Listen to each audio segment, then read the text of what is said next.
ಭಾರತದ ಇತಿಹಾಸದ ಆಳವಾದ ಅಧ್ಯಯನಕ್ಕೆ ಹೊರಟಾಗ ನಾವು ಮೊದಲು ಎದುರಾಗುವುದೇ ಒಂದು ನಿಗೂಢ ಹಾಗೂ ಅದ್ಭುತವಾದ ನಾಗರಿಕತೆಗೆ.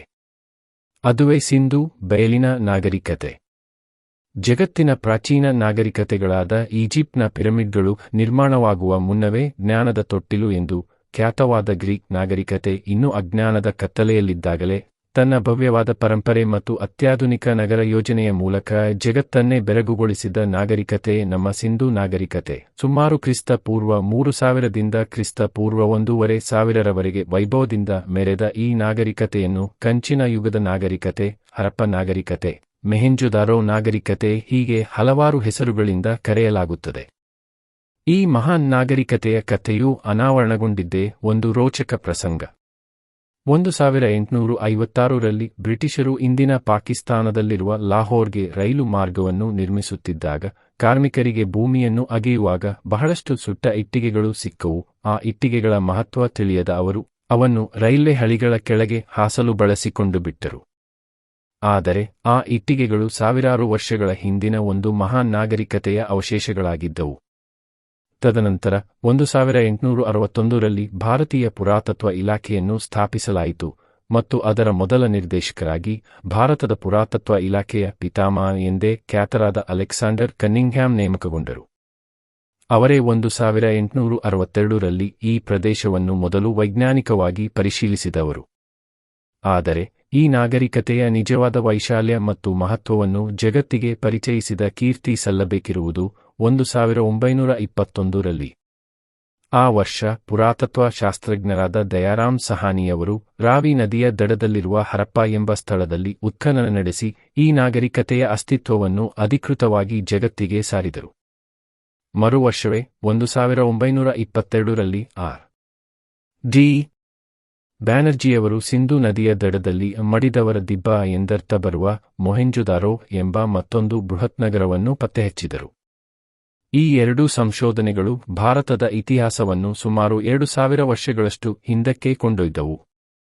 1924ರಲ್ಲಿ ಅಂದಿನ ಪುರಾತತ್ವ ಇಲಾಖೆಯ ಮಹಾನಿರ್ದೇಶಕರಾದ ಸರ್ ಜಾನ್ ಮಾರ್ಷಲ್ ಅವರು ಲಂಡನ್ನ ಇಲಿಸ್ಟ್ರೇಟೆಡ್ ಎಂಬ ಪತ್ರಿಕೆಯಲ್ಲಿ ಲೇಖನ ಪ್ರಕಟಿಸುವ ಮೂಲಕ ಸಿಂಧೂ ನಾಗರಿಕತೆಯ ಶೋಧವನ್ನು ಜಾಗತಿಕ ಮಟ್ಟದಲ್ಲಿ ಘೋಷಿಸಿದರು.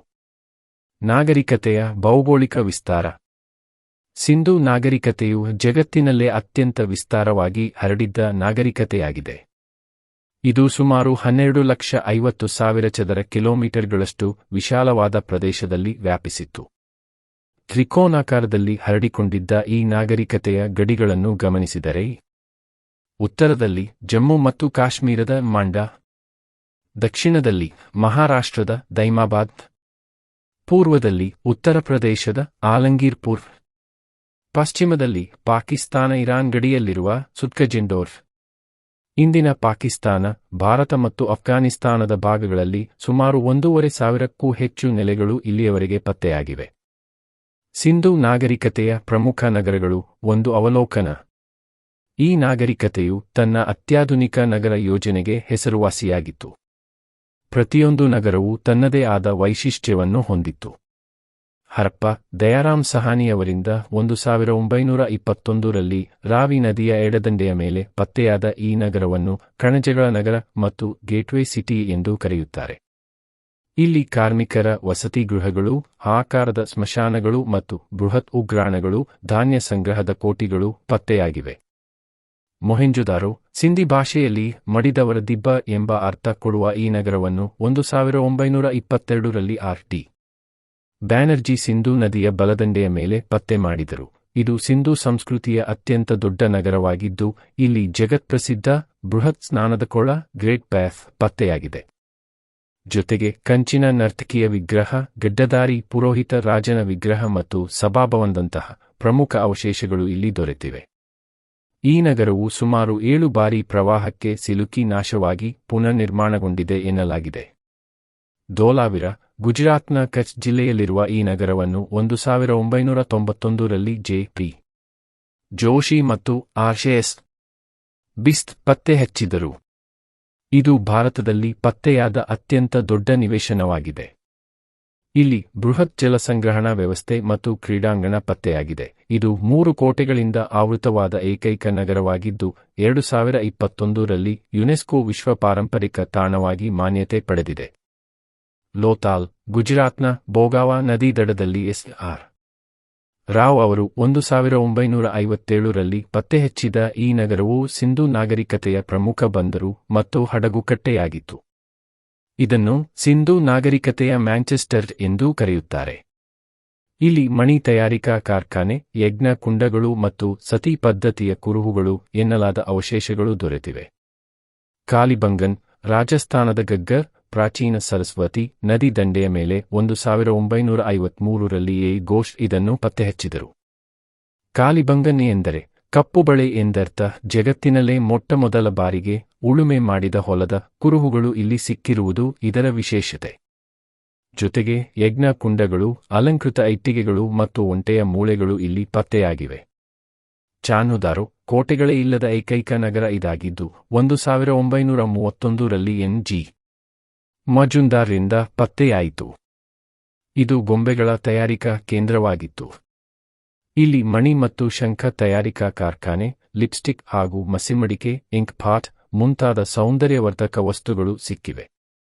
ಇವುಗಳಲ್ಲದೆ ಹರಿಯಾಣದ ಬನವಾಲಿಯಲ್ಲಿ ಬಾರ್ಲಿ ಬೆಳೆಯ ಅವಶೇಷಗಳು, ಗುಜರಾತ್ನ ಸುರ್ಕೋಟಡಾದಲ್ಲಿ ಕುದುರೆಯ ಮೂಳೆಗಳು ಮತ್ತು ರಂಗಪುರದಲ್ಲಿ ಭತ್ತದ ಅವಶೇಷಗಳು ದೊರೆತಿವೆ. ಹರಿಯಾಣದ ರಾಖಿಗರ್ ಇತ್ತೀಚೆಗೆ ಸಂಶೋಧಿಸಲ್ಪಟ್ಟ ಪ್ರಮುಖ ನಗರವಾಗಿದೆ. ನಾಗರಿಕತೆಯ ವಿಶಿಷ್ಟ ಲಕ್ಷಣಗಳು. ನಗರ ಯೋಜನೆ. ಸಿಂಧೂ ನಾಗರಿಕತೆಯು ಜಗತ್ತಿನ ಮೊದಲ ಯೋಜಿತ ನಗರಗಳನ್ನು ಹೊಂದಿತ್ತು. ನಗರಗಳನ್ನು ಗ್ರಿಡ್ ಮಾದರಿಯಲ್ಲಿ ಗ್ರಿಡ್ ಸಿಸ್ಟಮ್ ನಿರ್ಮಿಸಲಾಗಿದ್ದು, ರಸ್ತೆಗಳು ಪರಸ್ಪರ ಲಂಬವಾಗಿ ಛೇದಿಸುತ್ತಿದ್ದವು. 4 ರಸ್ತೆಗಳು ಸೇರುವ ವೃತ್ತಗಳನ್ನು ಆಕ್ಸ್ಫರ್ಡ್ ಸರ್ಕಲ್ ಎಂದು ಕರೆಯಲಾಗಿದೆ. ನಗರಗಳನ್ನು ಆಡಳಿತಾತ್ಮಕ ವಿಭಾಗವಿದ್ದ ಮೇಲ್ಭಾಗದ ಕೋಟೆ ಮತ್ತು ಸಾಮಾನ್ಯ ಜನರು ವಾಸಿಸುವ ಕೆಳಭಾಗದ ನಗರ ಎಂದು ವಿಂಗಡಿಸಲಾಗಿತ್ತು. ಕಟ್ಟಡಗಳಿಗೆ ಸುಟ್ಟ ಇಟ್ಟಿಗೆಗಳನ್ನು ಬಳಸಲಾಗಿದ್ದು, ಮನೆಯ ಸೋರುವಿಕೆ ತಡೆಯಲು ಬಿಟುಮಿನ್ ಎಂಬ ಖನಿಜವನ್ನು ಬಳಸುತ್ತಿದ್ದರು. ಒಳಚರಂಡಿ ವ್ಯವಸ್ಥೆ. ಇವರ ಒಳಚರಂಡಿ ವ್ಯವಸ್ಥೆ ಅತ್ಯಂತ ಆಧುನಿಕವಾಗಿತ್ತು. ಪ್ರತಿ ಮನೆಯಿಂದಲೂ ಕೊಳಚೆ ನೀರು ಹೊರಹೋಗಲು ವ್ಯವಸ್ಥೆಯಿದ್ದು, ಅವು ರಸ್ತೆ ಬದಿಯ ಮುಚ್ಚಿದ ಚರಂಡಿಗಳಿಗೆ ಸಂಪರ್ಕ ಹೊಂದಿದ್ದವು. ಚರಂಡಿಗಳನ್ನು ಸ್ವಚ್ಛಗೊಳಿಸಲು ಅಲ್ಲಲ್ಲಿ ಮ್ಯಾನ್ಹೋಲ್ಗಳನ್ನು ಸಹ ನಿರ್ಮಿಸಿದ್ದರು. ಸಾಮಾಜಿಕ ಜೀವನ. ಇಲ್ಲಿನ ಸಮಾಜವು ಬಹುತೇಕ ಮಾತೃಪ್ರಧಾನವಾಗಿತ್ತು ಎಂದು ಊಹಿಸಲಾಗಿದೆ. ವೃತ್ತಿಯ ಆಧಾರದ ಮೇಲೆ ಪುರೋಹಿತರು, ಆಡಳಿತಗಾರರು, ವ್ಯಾಪಾರಿಗಳು ಮತ್ತು ಕಾರ್ಮಿಕರು ಎಂಬ ವರ್ಗಗಳಿದ್ದವು. ಜನರು ಶಾಕಾಹಾರಿ ಮತ್ತು ಮಾಂಸಾಹಾರಿಗಳಾಗಿದ್ದರು. ಹತ್ತಿ ಮತ್ತು ಉಣ್ಣೆಯ ಬಟ್ಟೆಗಳನ್ನು ಬಳಸುತ್ತಿದ್ದರು ಹಾಗೂ ಸ್ತ್ರೀ ಪುರುಷರಿಬ್ಬರೂ ಆಭರಣಪ್ರಿಯರಾಗಿದ್ದರು. ಪಗಡೆ ಆಟ, ನೃತ್ಯ, ಸಂಗೀತ ಮತ್ತು ಗೂಳಿಕಾಳಗ ಅವರ ಪ್ರಮುಖ ಮನರಂಜನೆಗಳಾಗಿದ್ದವು. ಆರ್ಥಿಕ ಜೀವನ. ಕೃಷಿ ಇವರ ಮುಖ್ಯ ಕಸುಬಾಗಿತ್ತು. ಗೋಧಿ, ಬಾರ್ಲಿ, ರಾಗಿ ಮತ್ತು ಹತ್ತಿಯನ್ನು ಪ್ರಮುಖವಾಗಿ ಬೆಳೆಯುತ್ತಿದ್ದರು. ಪ್ರಪಂಚದಲ್ಲೇ ಮೊಟ್ಟಮೊದಲು ಹತ್ತಿ ಬೆಳೆದ ಕೀರ್ತಿ ಸಿಂಧೂ ಜನರಿಗೆ ಸಲ್ಲುತ್ತದೆ. ಪಶುಪಾಲನೆಯು ಪ್ರಚಲಿತದಲ್ಲಿತ್ತು. ಇವರು ಆಂತರಿಕ ಮತ್ತು ಬಾಹ್ಯ ವ್ಯಾಪಾರದಲ್ಲಿ ತೊಡಗಿದ್ದರು. ಮೆಸೊಪೊಟೇಮಿಯಾ, ಇಂದಿನ ಇರಾಕ್ ಜೊತೆ ವ್ಯಾಪಾರ ಸಂಪರ್ಕ ಹೊಂದಿದ್ದರು. ಮೆಸೊಪೊಟೇಮಿಯಾದ ಜನರು ಸಿಂಧೂ ಪ್ರದೇಶವನ್ನು ಮೆಲುಹ, ಫಲವತ್ತಾದ ನಾಡು ಎಂದು ಕರೆಯುತ್ತಿದ್ದರು. ಧಾರ್ಮಿಕ ಜೀವನ. ಇವರು ಮಾತೃದೇವತೆ ಮತ್ತು ಪಶುಪತಿ ಆದಿಶಿವ ಯನ್ನು ಪೂಜಿಸುತ್ತಿದ್ದರು. ಪಶುಪತಿಯ ಮುದ್ರೆಯಲ್ಲಿ ಯೋಗಿ ಮುದ್ರೆಯಲ್ಲಿ ಕುಳಿತಿರುವ ದೇವರ ಸುತ್ತ ಆನೆ, ಹುಲಿ, ಖಡ್ಗಮೃಗ, ಕೋಣ ಮತ್ತು ಪಾದದ ಬಳಿ 2 ಜಿಂಕೆಗಳಿವೆ. ಇವರು ಪ್ರಕೃತಿ ಆರಾಧಕರಾಗಿದ್ದು, ಅರಳಿ ಮರ, ಬೇವಿನ ಮರ ಮತ್ತು ಪ್ರಾಣಿಗಳನ್ನು ಪೂಜಿಸುತ್ತಿದ್ದರು. ಅಗ್ನಿಪೂಜೆಯ ಕುರುಹಾಗಿ ಕಾಲಿಬಂಗನ್ ಮತ್ತು ಲೋಥಾಲ್ನಲ್ಲಿ ಯಜ್ಞಕುಂಡಗಳು ದೊರೆತಿವೆ. ಅವರ ಧಾರ್ಮಿಕ ಚಿಹ್ನೆ ಸ್ವಸ್ತಿಕ್ ಆಗಿತ್ತು. ಕಲೆ ಮತ್ತು ಲಿಪಿ. ಸಿಂಧೂ ಜನರು ಬಳಸುತ್ತಿದ್ದ ಲಿಪಿಯು ಚಿತ್ರಲಿಪಿಯಾಗಿದ್ದು, ಅದನ್ನು ಪಿಕ್ಟೋಗ್ರಾಫಿಕ್ ಎಂದು ಕರೆಯುತ್ತಾರೆ. ಈ ಲಿಪಿಯನ್ನು ಬಲದಿಂದ ಎಡಕ್ಕೆ ಮತ್ತು ನಂತರ ಎಡದಿಂದ ಬಲಕ್ಕೆ ಬರೆಯುವ ವಿಶಿಷ್ಟ ಶೈಲಿಯನ್ನು ಬೌಸ್ಟ್ರೋಫೆಡಾನ್ ಎಂದು ಕರೆಯಲಾಗುತ್ತದೆ. ದುರದೃಷ್ಟವಶಾತ್ ಈ ಲಿಪಿಯನ್ನು ಇಂದಿಗೂ ಸಂಪೂರ್ಣವಾಗಿ ಅರ್ಥೈಸಲು ಸಾಧ್ಯವಾಗಿಲ್ಲ. ಇವರ ಮುದ್ರೆಗಳು ಸಿಯೋಸ್, ಜೇಡಿಮಣ್ಣು ಮತ್ತು ಬಳಪದ ಕಲ್ಲಿನಿಂದ ಮಾಡಲ್ಪಟ್ಟಿದ್ದು, ಅವುಗಳ ಮೇಲೆ ಪ್ರಾಣಿಗಳ ಚಿತ್ರ ಮತ್ತು ಲಿಪಿಯನ್ನು ಕೆತ್ತಲಾಗಿದೆ. ನಾಗರಿಕತೆಯ ಅಂತ್ಯದ ಕುರಿತ ಸಿದ್ಧಾಂತಗಳು.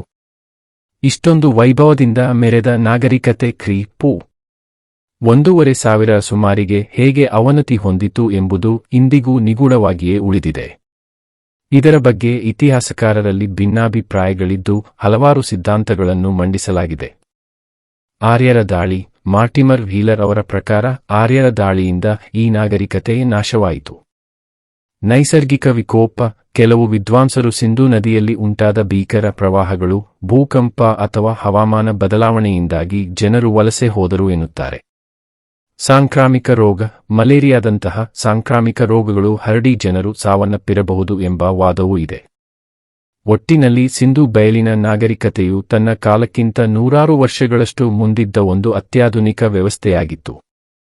ಅದರ ನಗರ ಯೋಜನೆ, ನೈರ್ಮಲ್ಯ ವ್ಯವಸ್ಥೆ ಮತ್ತು ವ್ಯಾಪಾರ ಜಾಲಗಳು ಇಂದಿಗೂ ನಮ್ಮನ್ನು ಬೆರಗುಗೊಳಿಸುತ್ತವೆ. ಅದರ ಸಂಪೂರ್ಣ ರಹಸ್ಯಗಳು ಇನ್ನೂ ಕಾಲಗರ್ಭದಲ್ಲಿ ಅಡಗಿದ್ದು ಮುಂದಿನ ಸಂಶೋಧನೆಗಳು ಭಾರತದ ಇತಿಹಾಸದ ಮೇಲೆ ಇನ್ನಷ್ಟು ಬೆಳಕು ಚೆಲ್ಲಲಿವೆ.